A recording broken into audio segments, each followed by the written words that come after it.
Welcome back to the Everyday Apologist. I'm Kevin Robert Jarvis. If you're interested to get the book, the link's below to the book, and please subscribe to the channel if you want to see the upcoming videos and join the discussion. That would be awesome, and I'd welcome that, so please do that now.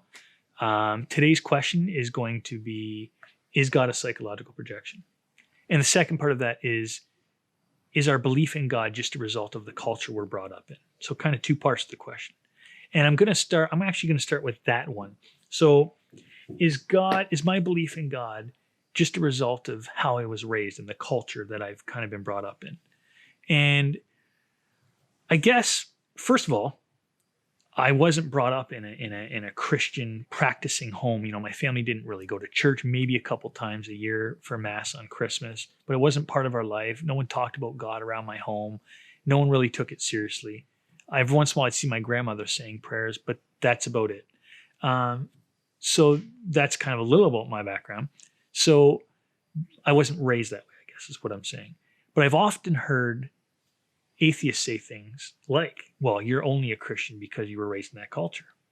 And like most things in life, I think it always goes both ways. So I guess I could say to the atheist, well, if you were raised in an atheist home, aren't you just an atheist because of the family culture you were brought up in?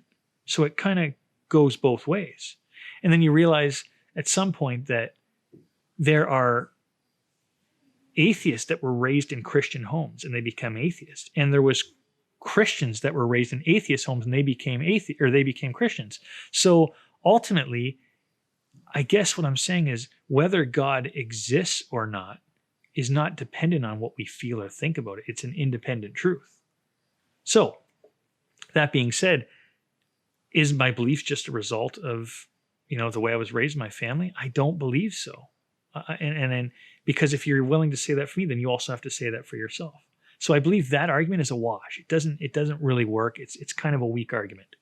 The other part of it is God a psychological projection, meaning death is scary, life is scary, loss is scary. Is life ultimately meaningless? Are we ultimately alone? Is there life after death? These are some of the questions that it just so happens that belief in God answers for us and provides a assurance for us. And so the atheist would say, well, that's obviously too good to be true. You happen to believe that, well, God solves your afterlife, fear, and he solves your meaningless fear, and he solves your isolation fear, and he solves all these big existential fears. Well, that's pretty convenient. And I would say, I once heard them say, it's just too good to be true, so it's probably not true. And I would say to them, well, if you had a child that was, orphaned and was one day, in an orphanage and saying, I just really one day, and every night they go to bed and they dream about what it's going to be like that one day they're going to find this family. They're finally going to be adopted and brought into this loving family, and they're going to feel loved and they're going to feel supported, and it's just going to be awesome. Would you say to them, that child, well, because that experience just so happens to meet all of your needs and all of the things that hurt you and scare you, it's too good to be true, so it's not true. Again, I don't buy it. It's a wash. It doesn't make sense as an argument. So just because it's too good to be true doesn't mean that it's not true, because there's many things in our lives that seem too good to be true, and yet on the other end of them, they can actually be fulfilled. Those desires, those dreams, those wishes, those hopes, they can actually be fulfilled. So no, God isn't just a psychological projection. He's not just something we made up to assuage our own fears and our own despair. And no, our beliefs are not just the result of the culture and the family we've been brought up in. Are they part of it? Yes. But so are an atheist. So is an agnostic. So is a believer. So again, it doesn't hold water in the end. It's an independent truth. So one day, my little son, Luke, and I guess this is the part about the psychological projection, that can go both ways too. So I can believe that, God fulfills all my needs. And so I really want it to be true. I really want it to be true that God exists and that he's there for me and there's a life after death. I do. I want that to be true. But could it not be equally the same for an atheist? Maybe an atheist doesn't want there to be a God. An atheist doesn't want God to exist, doesn't want someone to have demands on them and have expectations and directives on the way they have to live their life and interfere on some of their freedoms. So that could be a psychological projection on their part. And there's a story. So one time my little son comes in, he wants a granola bar. And I said, you know what, you already had a granola bar today. So no, I can't give you another granola bar. And he threw a fit. He didn't want to talk to me. He ran into his room. He was like, Dad, you're no longer my dad. I don't want to talk to you. And I was like, okay. So obviously no parent likes to hear that. Wasn't fun.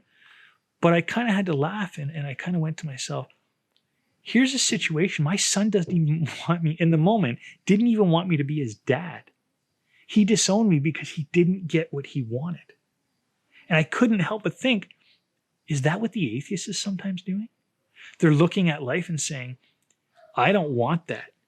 God's not giving me, I can't fulfill all the desires of my flesh. I can't fulfill my lust whenever I want. I can't do the things that I want to do when I want to do them, how I want to do them. Therefore, you're not my dad.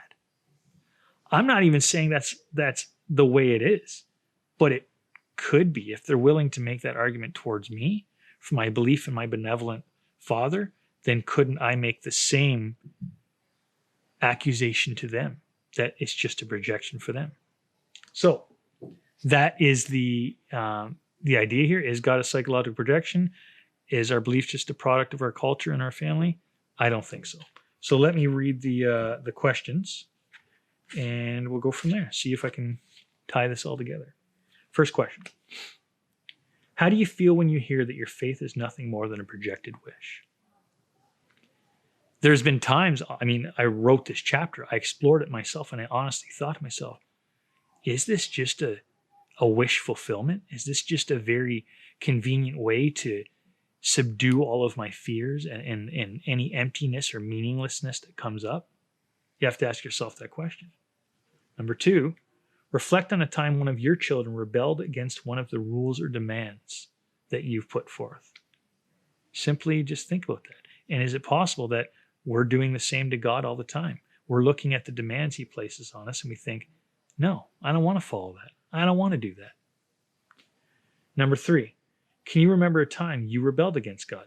So I can think of so many, and maybe you can too. I can think of many.